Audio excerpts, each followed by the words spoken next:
Hey guys, welcome back to Rust Belt Running. I am Andrew Hedinger, and joining me shortly with a coaching tip is Adam Wheeler. This week, I got to take a little bit of time and sit down with Jonathan Greenwald and discuss the Tokyo Marathon.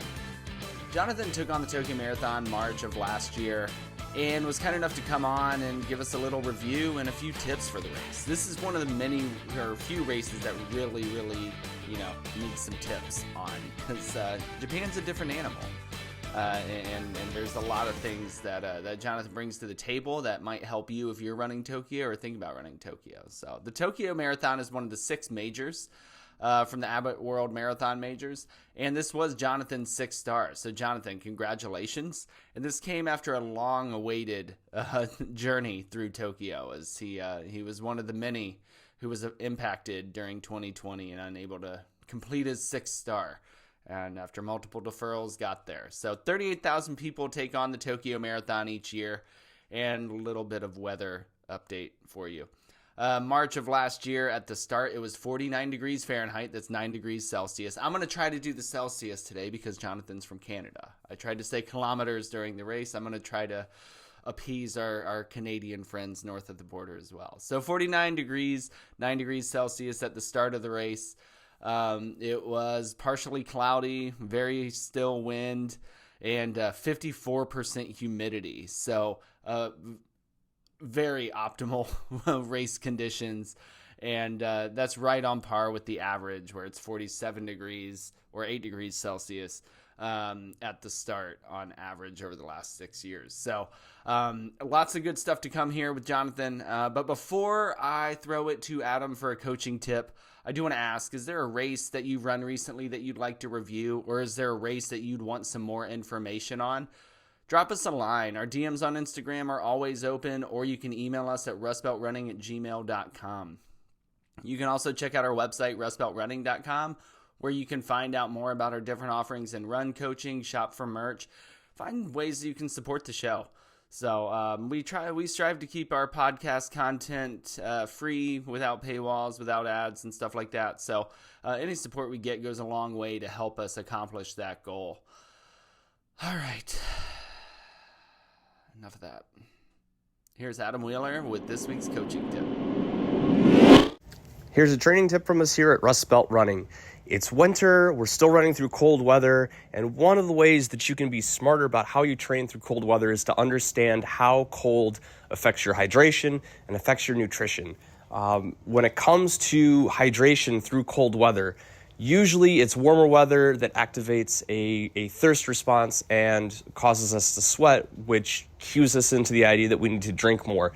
These two things happen less in colder weather. And because of it, a lot of runners go underhydrated.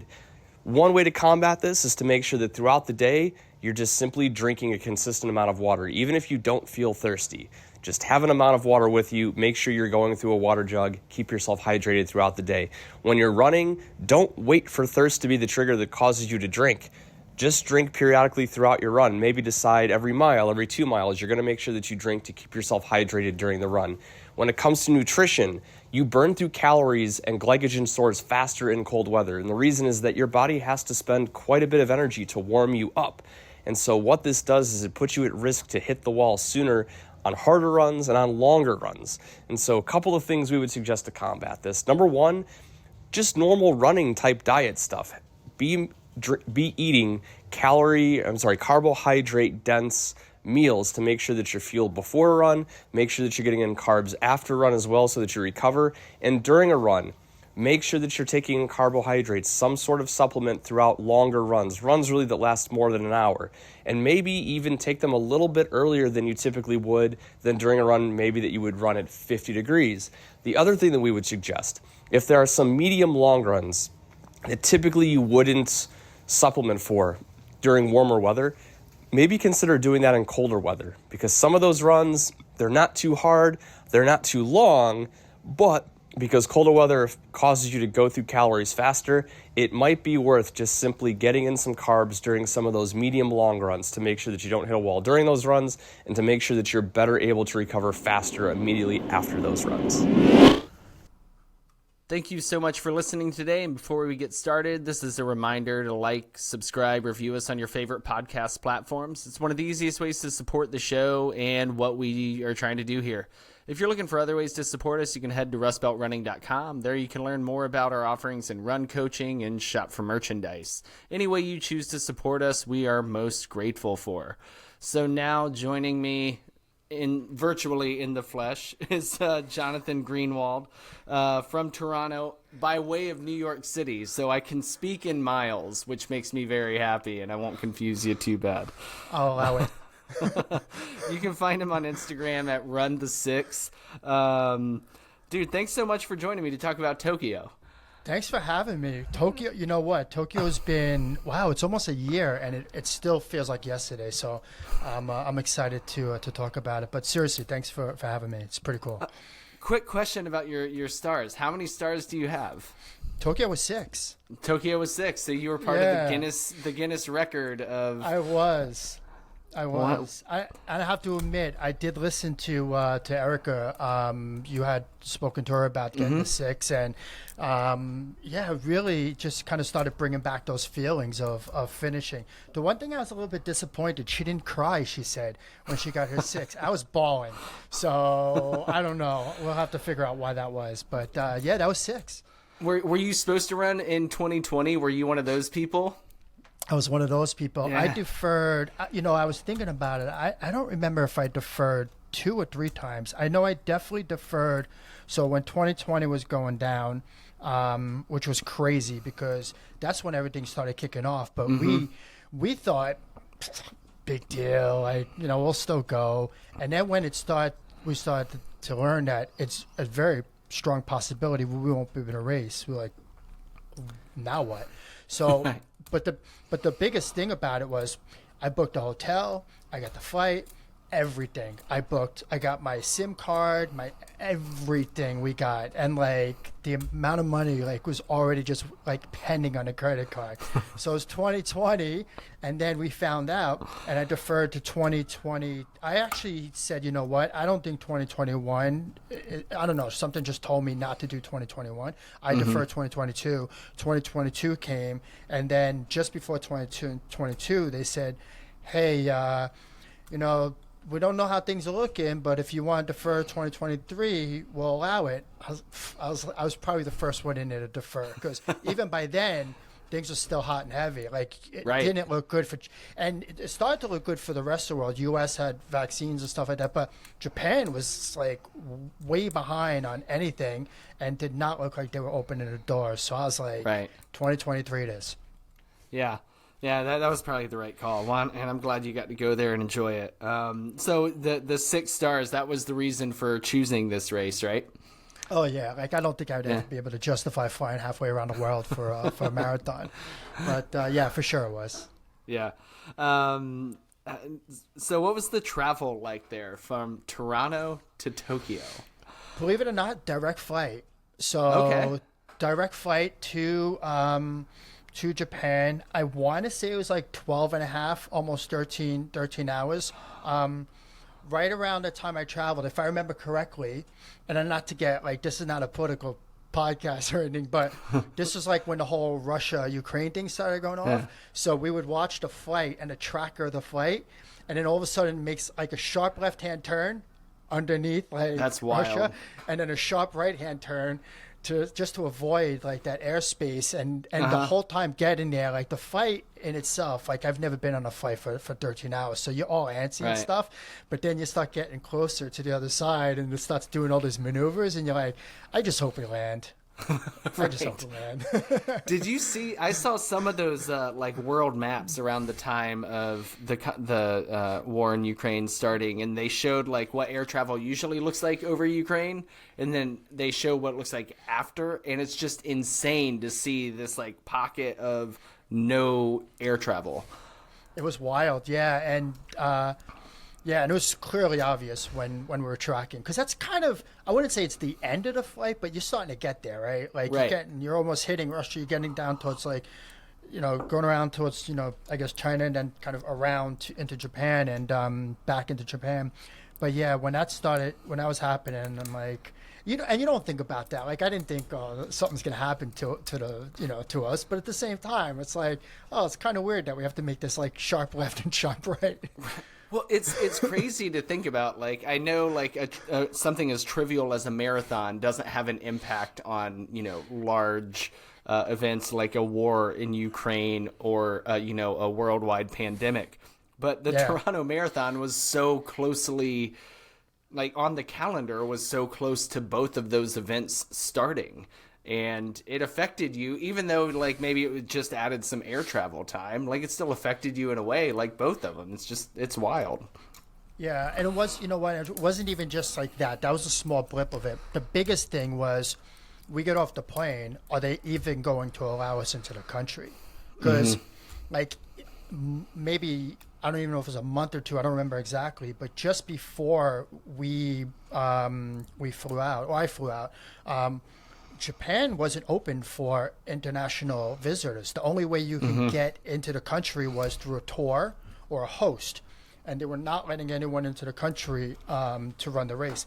And they opened up those borders to international travel, like open, weeks before, maybe, before that race. So even just getting there, like, you have to have everything prepared on your phone and just like all the stuff and the multiple tests and all that, and just even getting through the airport was a bit of an experience. So yeah, I'm sure, and thank God we are, at an end of, I mean, never an end, but we're entering a normal for that. Golly, we talked about that enough on this podcast 4 years ago. I'm not doing that again. No. But so you get through the hotel. You're finally on Japanese soil. 3 years late, but you're there. Where did you stay? Like and maybe even how did you book your hotel as somebody, like, you're talking to somebody who's never even thought about going to Japan? How do I go to Japan and stay there? Amazing question. So just to back up a little bit, in 2020, I was planning to go with my wife and son, and we were going to 2 weeks out of it because, I'm not working for a travel agent, but if you go to Japan or you're going to Tokyo, it's like 2 weeks. It's got to be like, the in and outs are so hard because, first of all, just Tokyo and everything that it'll take a week just to even take in Tokyo and even just get your head wrapped around this place. Right. But then there's Kyoto and kind of other places which are so magical. And we originally were going there, but then pandemic, and then by 2023, my wife was like, I know, tailing COVID, et cetera, but I'm just not really feeling it. And, why don't you go by yourself? So that kind of changed everything for me and kind of what the itinerary was and where we were staying, et cetera. I ended up traveling with a buddy of mine, and we looked around at different places, and we chose to stay near the finish line. Okay. So it's an area like a high-end fashion, like it's almost like Fifth Avenue, Manhattan. It's Ginza. And we stayed in a hotel kind of right there, and there was actually some other runners. A friend of ours actually was staying in, another friend was staying in the hotel as well.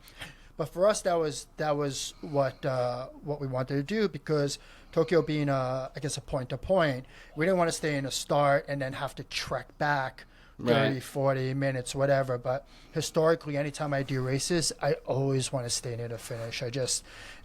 Sometimes you just don't have the legs to make it back. So that's what we did. Or the desire to make it back. Like, all you want is just to be in your bed drinking a beer and just passing out. And exactly, if you got to spend like 30-40 minutes on a train or in a bus, especially navigating a strange city, and worse yet, in a foreign country. Exactly. That would just be nuts. Oh, did you have any issues? So our friend Erica, she's one of our athletes, and you brought her up. She's vegetarian, and she had a hell of a time finding places to eat in Tokyo. What was the food situation like for you? You're getting ready for a marathon. You're getting ready to carb load 42 kilometers through 26 Japan. miles. Yeah. Yeah, what was that kind of like for you? Yeah, I eat anything as long as it doesn't move. like anything. So I'm a meatitarian. I'm like, I eat anything. So Japan, I mean, I know like I heard Erica struggled, finding food, but you walk into a 7-Eleven in Japan, and it's like high-end food, like on a shelf in refrigerators. You can eat so incredibly well for so incredibly cheap in some of these spots, and I did really well. Like carb loading was definitely not an issue, and not too far where we were staying, there was an Italian restaurant, so some really nice pizza. But interestingly enough, like you can find food if you need to. The vegetarian part, I don't have experience with, but I imagine you can probably figure it out. Okay, I gotta ask, how was Japanese pizza? Oh no! It's all westernized. It's not But how did they do it? Did they nail it at least? It looked like a pizza. It kind of tastes like a pizza. It's the shape of a pizza. No. I'm giving him a bad rap. I'm sure it's someone that probably spent time in the States or somewhere in Italy, Right. and then went back and said, "Okay, guys, this is how you do it." Right? It wasn't like that. I mean, I know like first thing you think about, and honestly, when I went to Japan, I was researching like crazy, like. Am I gonna have to like pack my own food when I go there? Like, how crazy is this gonna be? Right? There's a lot of like traditional Japanese like places to eat. A lot of teppanyaki places like on the grill, which is amazing, like wagyu beef, all that kind of stuff. Anyway, but there are also some like regular places to eat. Like I mean, you can find there's McDonald's and stuff like that. Now, naturally, if you're an athlete, you're not looking for like the McDonald's and stuff like that. But there is enough stuff for sure that you can eat. Were there any other, this wasn't on the list of things that I sent you, but just any other like obstacles that you had with the travel that, you think might be good for somebody to hear? So at the time, and I don't know how it is now, but at the time, the whole COVID thing really made it difficult. It's not even just, the travel, but the race too. And I know Erica mentioned like tracking and everything I do, but I think it was, I don't remember, it was a week or two before the race. You had to keep tracking like your temperature, and you had to do a few COVID tests, and it was all, like she said, honor system, and you just kind of punch in, nope, I do not have COVID.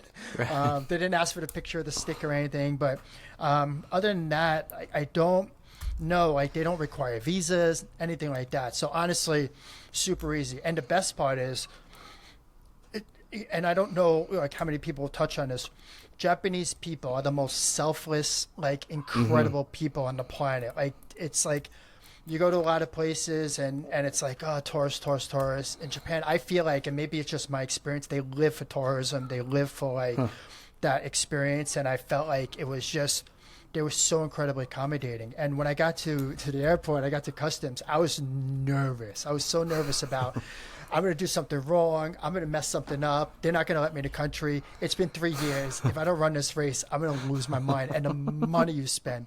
So I got to customs, and you have to hold your phone up, and they're like in masks and all this like crazy stuff and gloves.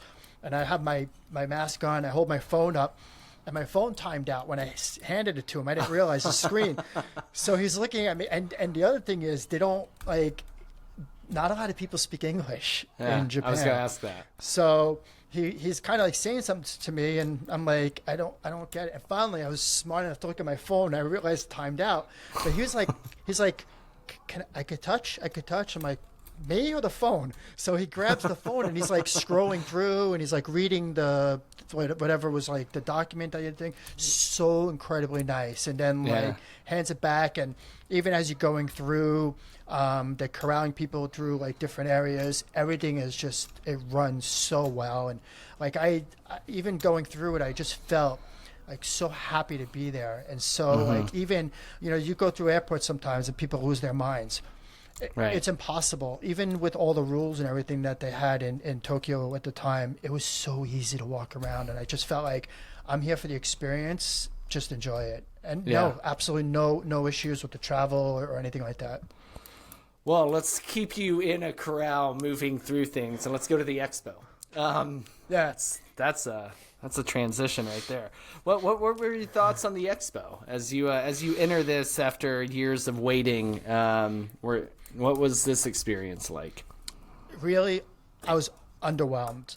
I was Okay. expecting I mean, I think about some of the major marathons like New York, Boston, London was okay, but some of I guess Chicago, they're massive. Like you can spend hours and hours and hours. I think we get through the Tokyo Expo, we probably did in like 20 minutes. But the part that we were really looking forward to was ASICS as the sponsor, the apparel sponsor. So we wanted a jacket or something. So first thing we found out is that there's no jacket for at least there wasn't one at the time. They didn't make a jacket for Tokyo. And I know you ran Boston, others like jackets are a big deal, right? So Right.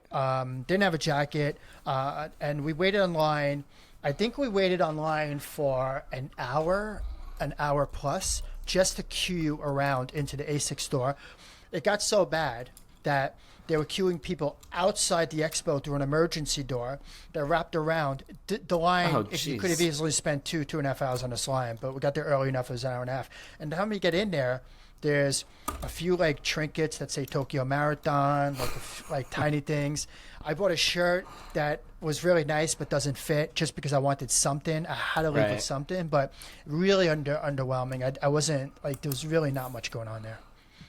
I was going to say 20 minutes sounds like my kind of expo, but then you talked about the official store being that long of a wait. I'm like, no, because I can't. That is one thing I can't do. I can sit in a start corral with, 48,000 people I think we had at Chicago last year and be okay. But in the expo, I'm just a nervous wreck. I don't like it. Really? It's too many people.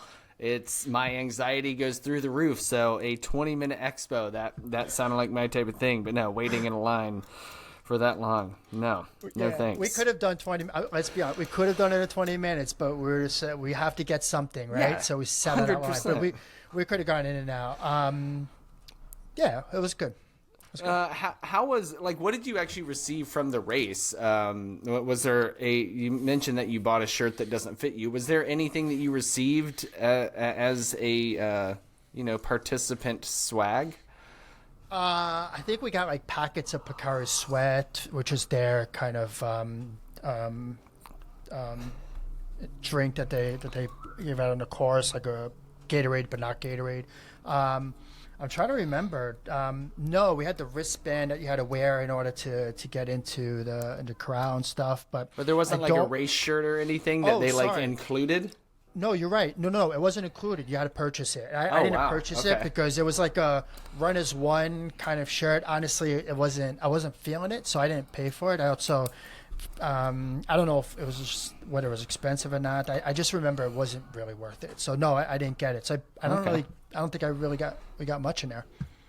That is kind of a bummer. I mean, just because you're only doing it once, I would say that's why I would see that as a bummer. You're probably only going to do that race one time. Mind you, though, okay, so the way I got into the race is I got in through charity, and the charity sends you these towels and all this kind of stuff, and which is really funny is because when 2020 was canceled, they still sent all that stuff.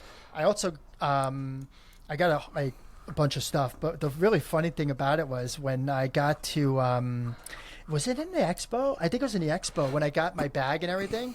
They actually put my medal from 2020 in there. They Oh, actually that's gave out the awesome. medals. It's so wild. So I have the medal from 2020, and yeah, I don't remember there being much in there. I mean, sure, someone will kind of chime in and be like, "Jonathan, you forgot about this," but honestly, I don't think there was anything very impressive. Okay, so was it one of the ones that's like a poncho towel? Was that? No, that I Okay. think we got. When did we get that one? Oh my! See, this is my memory. You were talking a year ago. The poncho. No, you know what? I'm sorry. I think the poncho did come with the charity. I think that came with the charity, if I remember. So Yeah. I wore one because Erica, I stayed with her in Boston last year, and she had her too. That's what kind of made me think of it. She had the two. She had the one from 2020 and then the one from last year. And on her, I have somewhere I was looking for it. I was going to share it to you, but there is one of me wearing it, looking very unimpressed. So you got those through the charity, not through the race itself, because they look like official race merchandise. Yeah,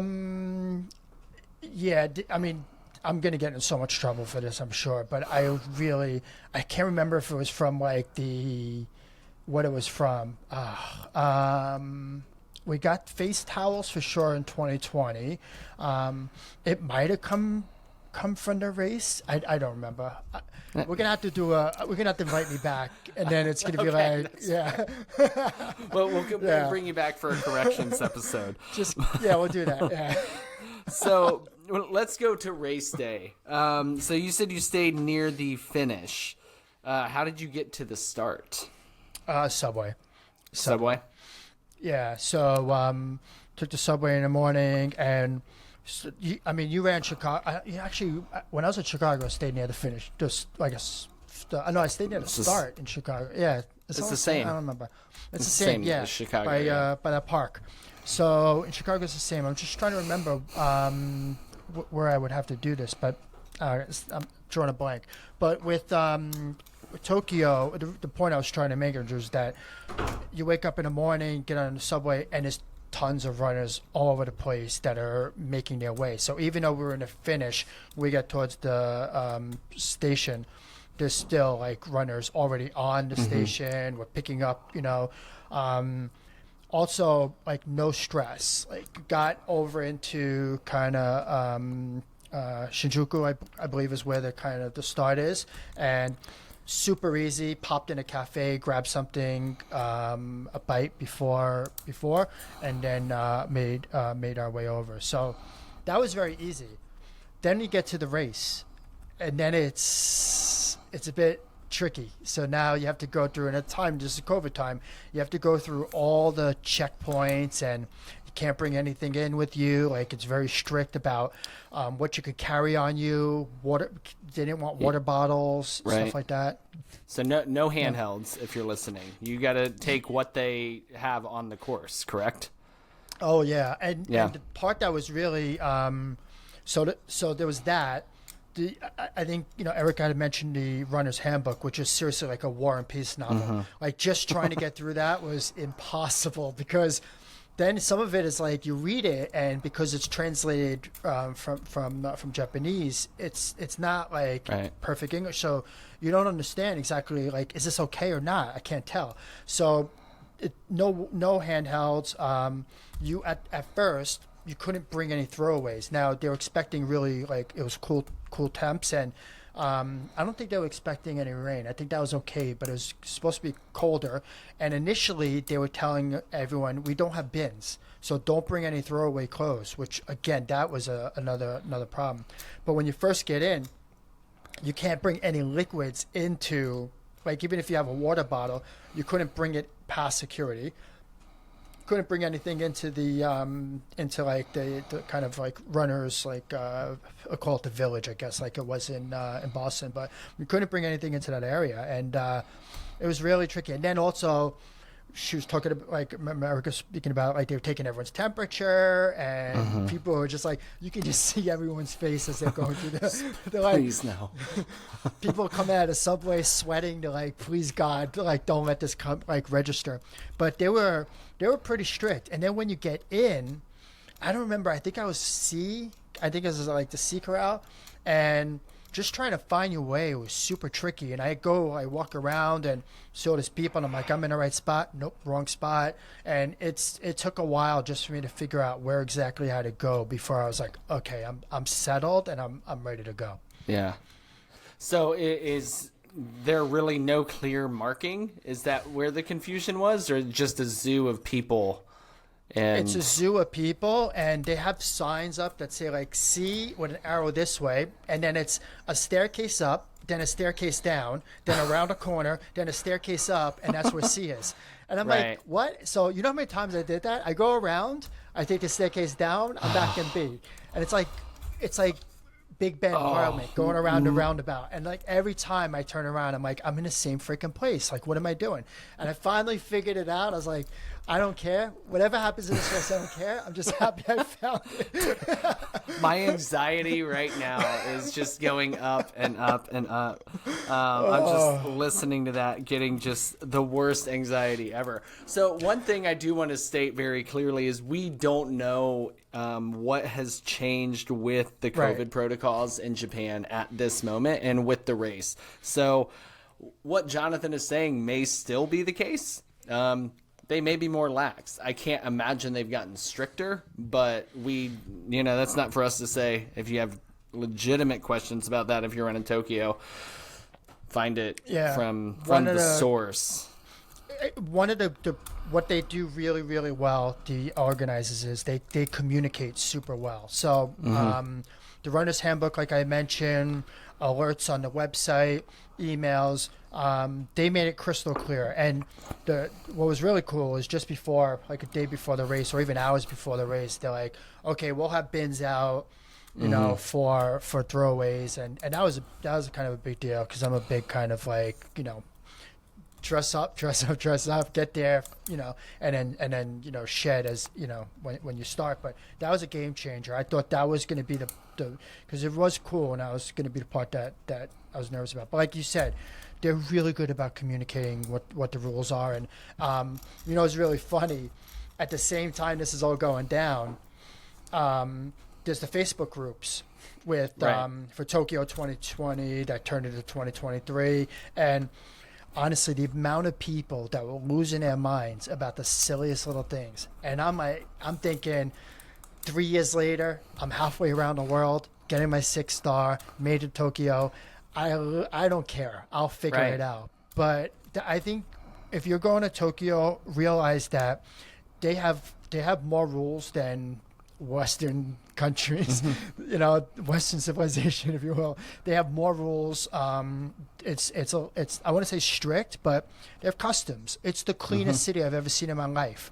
They wanted to keep it that way, right?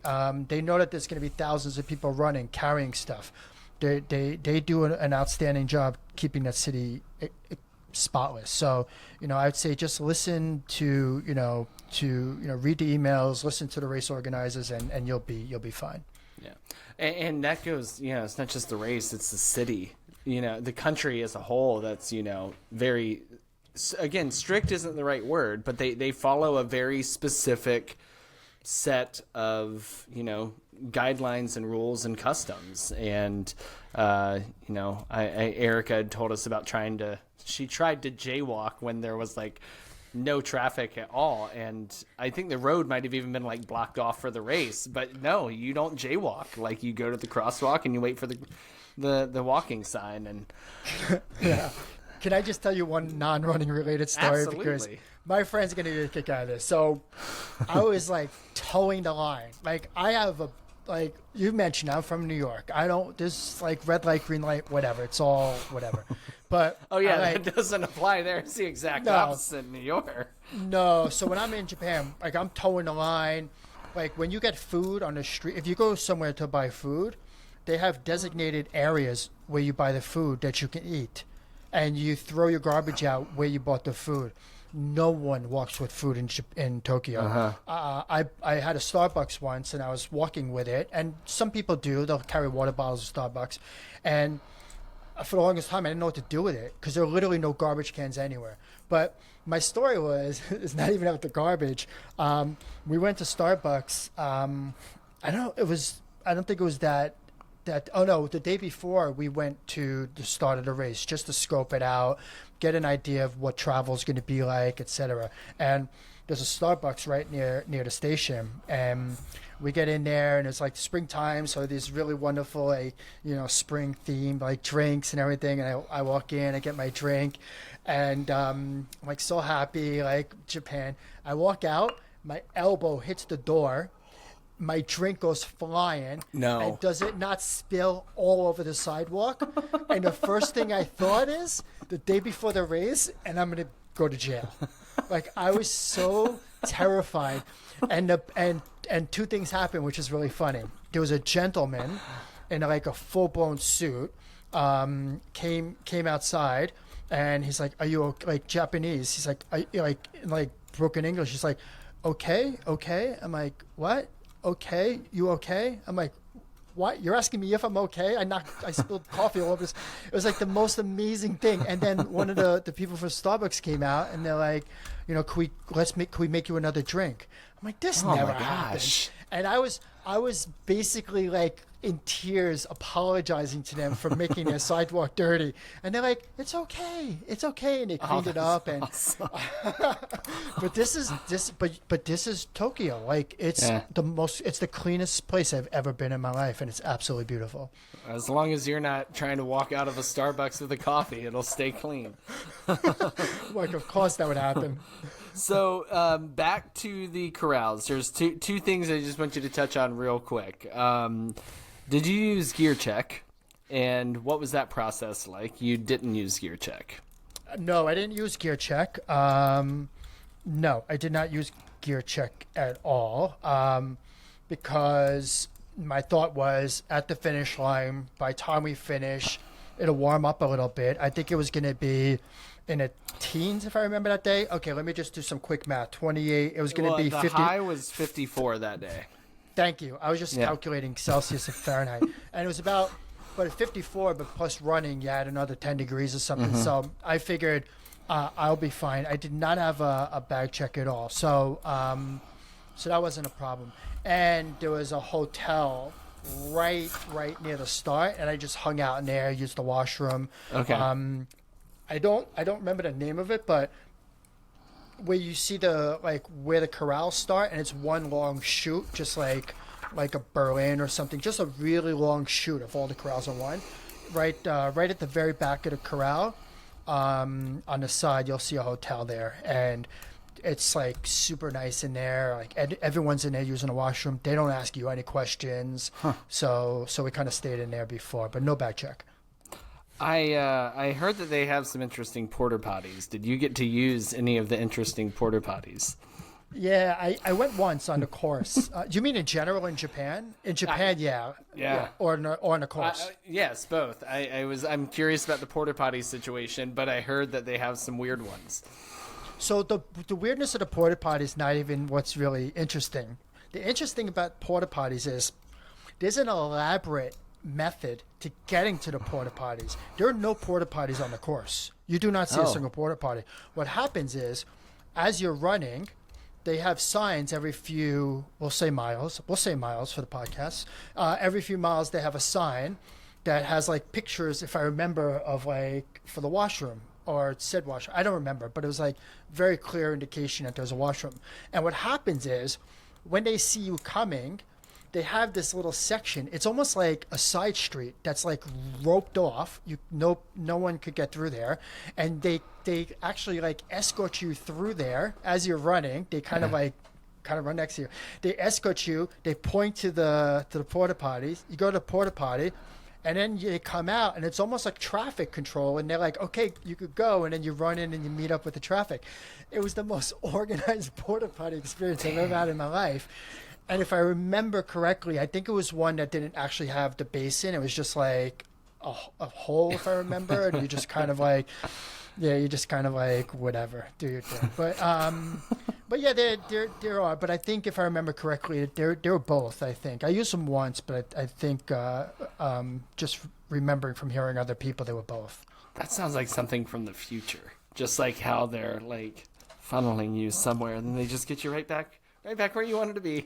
Just they were so magic. nice. Like I'm running through, and they're like hi, and they're like talking to me, and I'm like, that's amazing. All right. It was super cool. Like, it was a great experience. So we're on the course now. When you cross the start line, this is a major. So there were 38,231 finishers last year. Mm-hmm. What was the congestion like during this race at the start, and how long did it take you for it to kind of break up, if it ever did? Human bumper cars. Mm-hmm. So you're basically just bumping into everything. And just as I got to the start,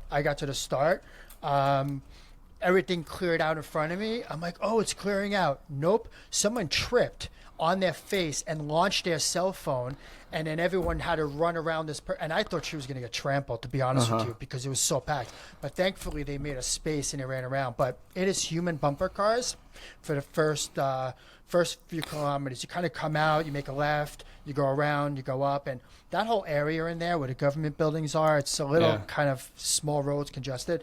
Once you get out into like some of the streets, it starts to open up a little bit, and it's like, I guess, two lane, both sides, but it definitely opens up a little bit. But it's for a little bit, it's definitely bumpy. Yeah, it sounds like, Chicago is my only major to this point, but I mean, kind of it was tight at the start. Then it doesn't really break loose too much. You have enough room to move around, but you're with people the entire time. Kind of the same level of congestion is what this is sounding like. A little bit, yeah. I don't know what single marathon, except for maybe New York, because they spread you out, the corrals across two major parts of 4th Avenue, like in the beginning. Yep. There's like huge amount of space, but even that, it's like massive congestion. Right. Yeah. How frequent were the water stops? I guess the water stops would be a little interesting here because you can't carry. And they are very particular about your waste from the water stops as well. Yeah, good point. I'm trying to recall exactly, but I feel like they were every kind of couple of miles. I feel like it was really frequent. Okay. Man, I know you're asking me to review a race here, but and I'm not giving you like cold hard facts, but I felt like it was very frequent. Here's the one thing, and I don't know if they're going to change this, Andrew, but here's the one thing that was interesting. I think it was on the bib. On the bib, you got a letter. So let me see, it's 5 kilometers, then I'd say it's every like maybe 5 kilometers or so. Or there was maybe an aid station. If I'm even just kind of looking at the map. So just after 5K, maybe 7K. So I think. Yeah, I'd say every like maybe, I don't know, 2-3 miles or something like that. Maybe even more frequent than that. Yeah. So one of the things that you got on your bib, if I remember correctly, was a letter, which says which table you're supposed to get your fluids from.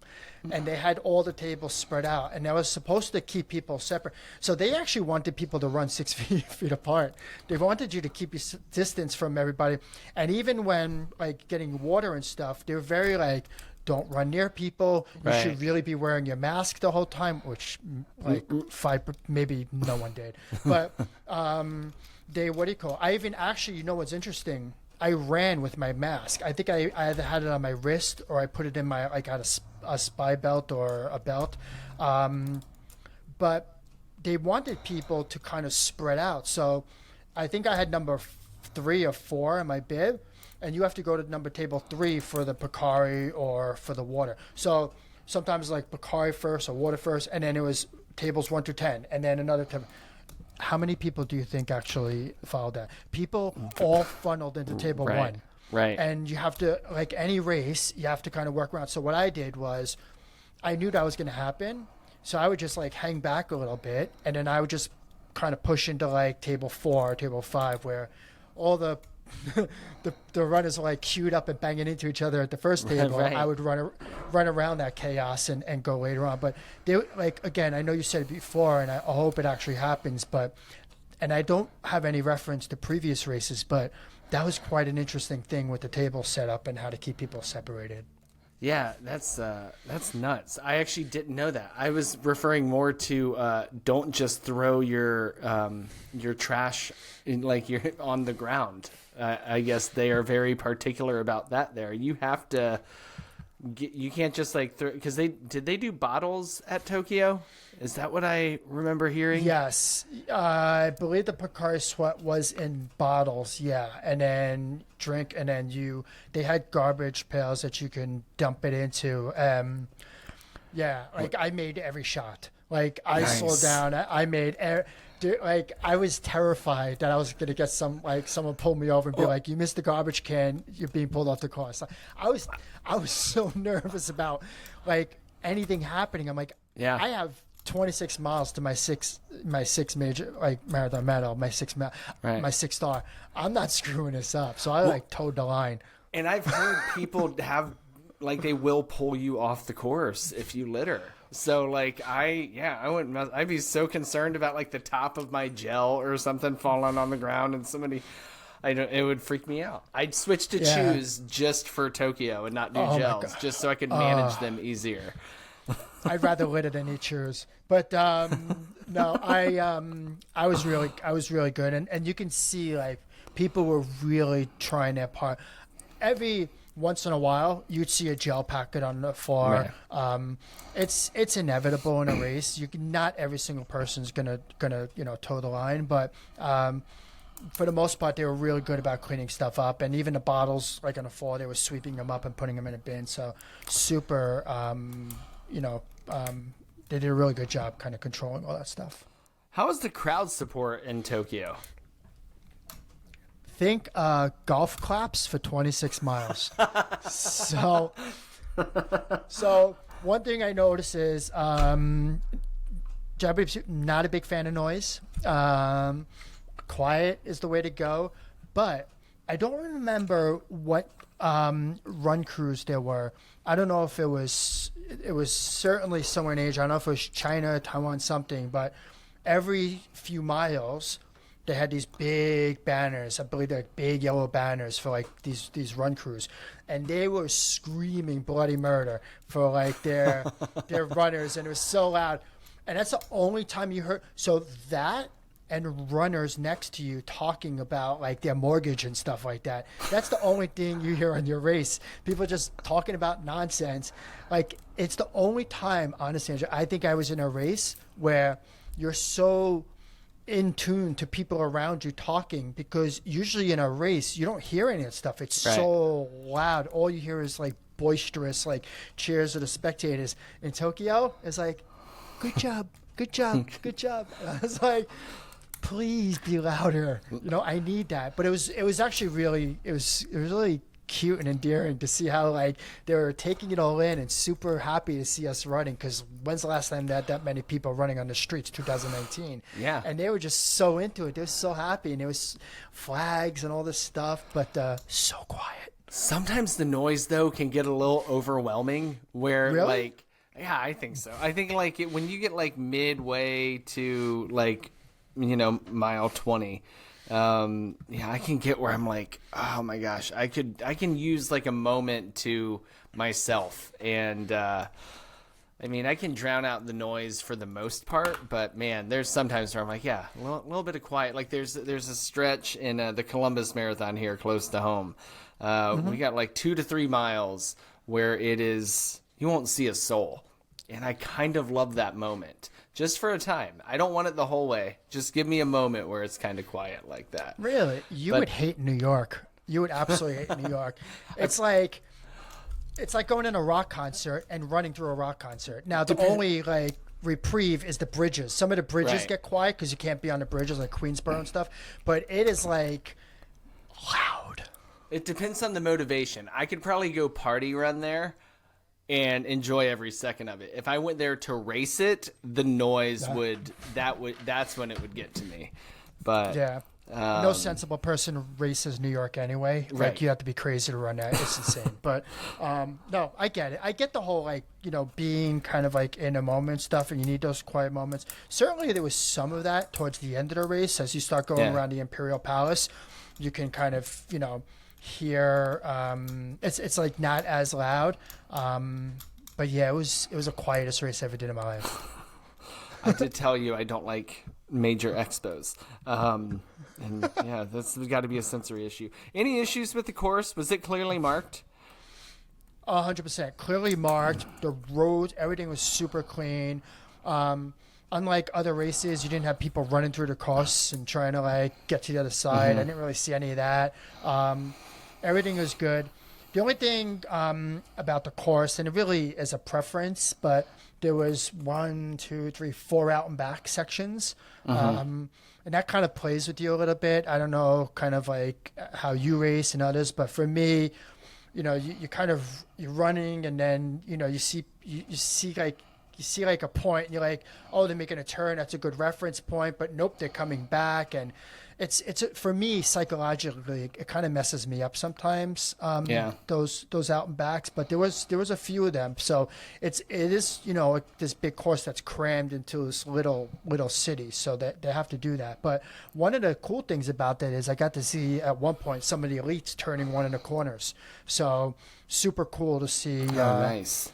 See them come through and just barreling through, which is, oh my god, it's always a treat to see that. So yeah, but other than that, honestly, like the course was absolutely perfect, super flat, a little bit of a downhill in the beginning, but you can run forever on that course. It's just so nice.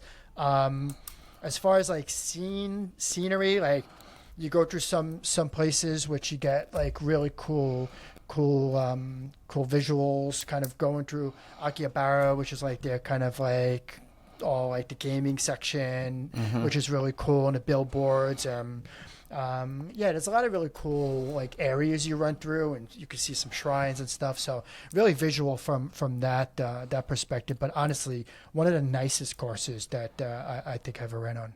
I always hear that there's no better way to see a city than to run through it, and I'm thinking about, some of the little things about Tokyo that would be like a major deterrent for me. That is the way I would want to see the city, though.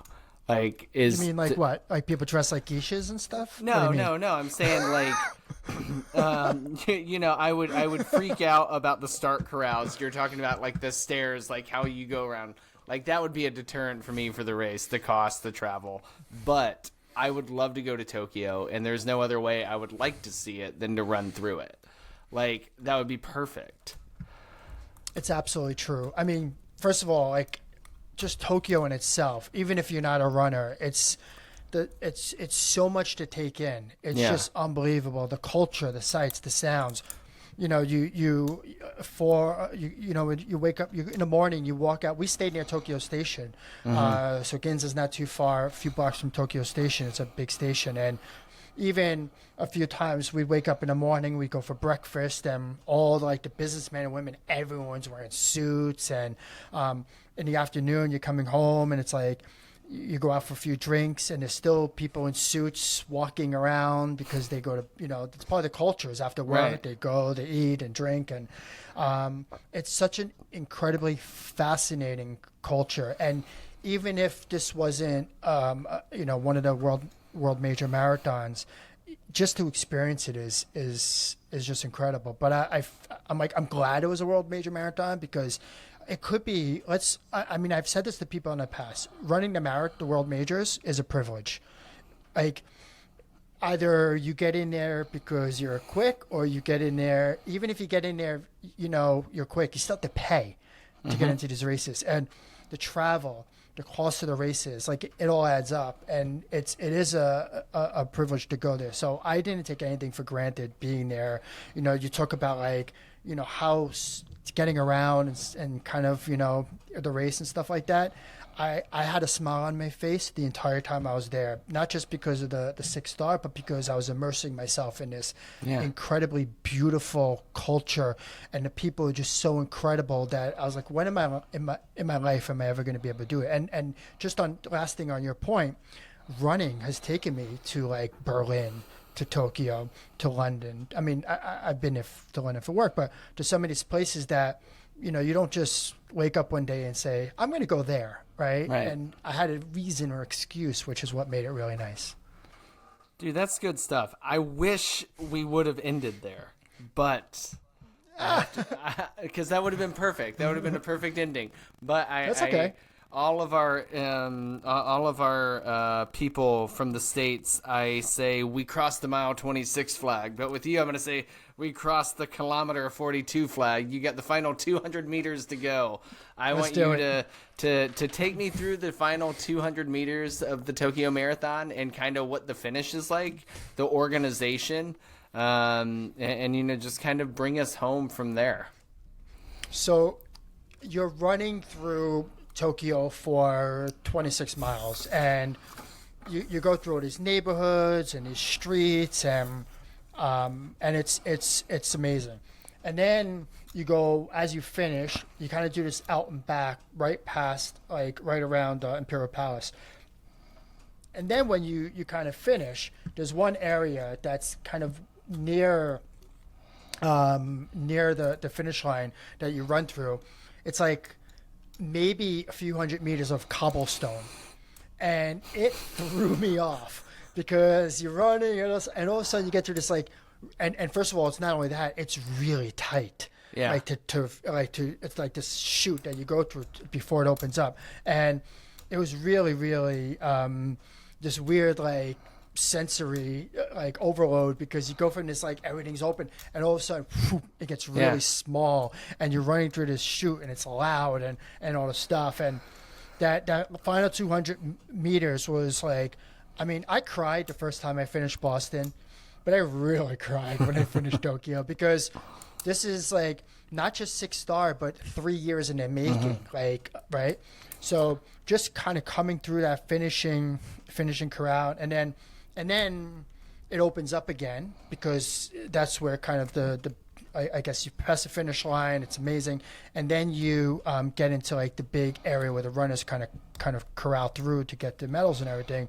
And all I can remember is just every single volunteer coming up to me and all the different runners, and like all they wanted to do was be around us. They just wanted to like congratulate us and like help us, and do you need anything? Like, how can I help you? And it was just like, oh my God, it's the most the most heartwarming experience finishing that race. And then afterwards, because of the 6-star, they see that you're 6-star, and they kind of move you through another little corral, and as where you pick up your 6-star. And that was I guess an experience. I don't know how many of your listeners will finish a 6-star in Tokyo. Tokyo tends to be like around the 6-star because that's either the hardest one to get to, or not only logistically, but even as a race, it's super, super hard to get to Tokyo.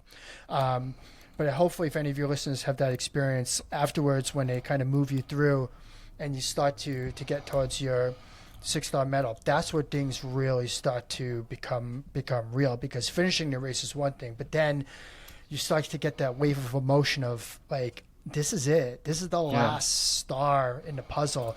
And it's one of those kind of really, like out of body experiences. Like, holy shit, I just did that. Sorry. I just did that. And it's like, I was like, oh my God, I can't believe it. And yeah, like they're like, just everything about the way they respect the runners and treat the runners, and like just everything was just, it was perfect. It was absolutely perfect. Even if I wasn't getting my 6-star, finishing in Tokyo Marathon was just an unbelievably incredible, grateful experice. That's awesome. That's good. You know, are you going to register? Are you going to register? No. I don't get them. I don't make that kind of. I don't make the money for the travel. One day maybe. We'll see. I'm not chasing the 6 stars yet. I want to do the majors in the States, and then we'll approach the other ones. By the time I try to do it, there will be a 7th one.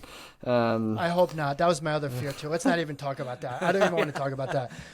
But, so was in 2020, was Tokyo going to be number 6? Mm-hmm. Yeah, okay. It was number 6. I had already done all the ones before that. I started in 2016, and I got my first star without even realizing that there was actually. Did I realize it? I don't even think I realized that there was a 6-star thing. I did, but I will say, and I don't want to bring it up, but I will say that I'm sure a lot of runners are in the same situation. But I started running in 2013. I started racing in 2014. Like, I did 18 marathons in like 5 or 6 years. The pandemic completely broke me as a runner. I no longer had the motivation to try to PR and anything. So I actually did. When was the Boston got moved to the fall one year? I don't know if that 21. Was 2022, 21. I did that fall Boston, which was really wild because, and again, this is a Tokyo podcast, but you got to actually go to the corral in Boston. There was no corral. You got to the start line and you start whenever you wanted. was crazy. Yeah. You didn't run in 21, did you? No. I've not been to Okay. Boston yet. Chicago's it. I've been to I'm Boston. so sorry. But I haven't run it yet. Oh. I will get there. Was it your buddy that's doing the tips that did? Yes. Yep. Oh, sorry about that. Okay. No, you're cool. So it completely. So the pandemic broke me as a runner, and I just didn't have to drive anymore. So, Yeah. 21, I did the Boston just because it was a thing. 2022 was a write-off, like for many of us. But Tokyo was like one of those things, like 6-star. I already paid. I'm gonna do it, etc. But I didn't train the way I needed to. All that stuff. I just treated it as like, this is my swan song. I'm going out with a bang, finishing this. Hopefully, don't do another marathon for the rest of my life. But it was such a, and I think the reason why is you mentioned it. It was so mentally exhausting. That 3-year period between the 2020 and 23, mentally exhausting, trying to figure out, is it going to happen? Is it not going to happen? Is it going to happen? And then you're basically waiting a year for the race organizers to say, well, first of all, is Japan open for business? And then the race organizer is going to be ready because Japan will open up on a Monday and the race is Sunday. Then there's not enough time for them to prepare. Right. So it was mentally draining. But yeah, I mean, kudos to anyone running this year. I really hope that you don't have nearly as many of the restrictions. Even though they were manageable, it still made it a bit hard. So amazing race otherwise. Well, I am so glad that you had an amazing time. You got that 6-star. And I think what you said about, coming out of the pandemic is just so relevant. I've often been a big fan of the television show Seinfeld. And there's a great episode where Elaine is trying to break up with David Putty. And they keep getting back together. And Jerry tells her, you guys are going to get back together. And she's like, why are you so certain? And he says, you can't tip over a Coke machine in one push. You got to rock it back and forth a little bit. And, that's a little bit like what it's like getting into running after something like a pandemic or like after a rest period after races, or people who you can see my time right here at Columbus, 3:06:35. I'm right on the cusp of a Boston qualifier, but I don't know what the hell that means after their registration last year. It's wild that motivation can ebb and it can flow, and you just got to keep trying to tip over that Coke machine. And the trick to tipping it over, my friend, is keep running as you get older. And that's what I did. And eventually, Boston will happen. So you just age up into it. I mean, I qualified. I missed by 51 seconds. I missed by 51 seconds the first time. And then a year later, I aged up and I got 15 minutes. And I was like, I was done.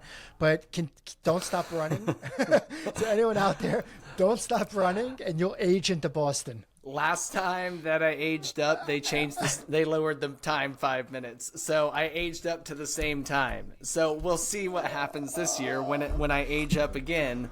So sore subject. I will not be disappointed if this gets cut. But no, it's good stuff regardless. So everybody, I hope you keep taking tries at tipping over that Coke machine. And dude, Jonathan, Yes. I'm so glad that you joined me today. And I had a lot of fun sitting here talking with you about the Tokyo Marathon. And I did my best to speak to you in kilometers, but I did come up with a key save on temperature. You weren't ready for the good. Fahrenheit, and I had was it not right ready. here.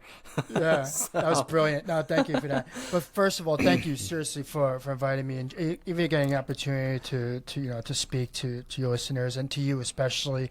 Good luck to anyone that's racing. I know we're less than 2 months or maybe 2 months away or something. So I imagine like that. people are well into their plans by now. So hopefully, if you're, in the northern hemisphere like us and you're running through the winter, hopefully you're making it work and hopefully your training's going well and yeah, just give it a show. Absolutely. And if you have any questions about Tokyo, feel free to reach out to us. You can find us at Rust Belt Running on Instagram. You can find Jonathan at Run the Six on Instagram. So thanks again, guys, for listening. Just one more call to support us, to like, subscribe, and review us on your favorite podcast platforms. Follow us on Insta. I already said that. That's the problem with reading off a teleprompter. If you are interested in talking about a race you've run recently, or there's a race you'd like us to get a review of, please reach out to us on Instagram or email us at rustbeltrunning@gmail.com. Any way we can help you decide on a race in the future, we would love to do it.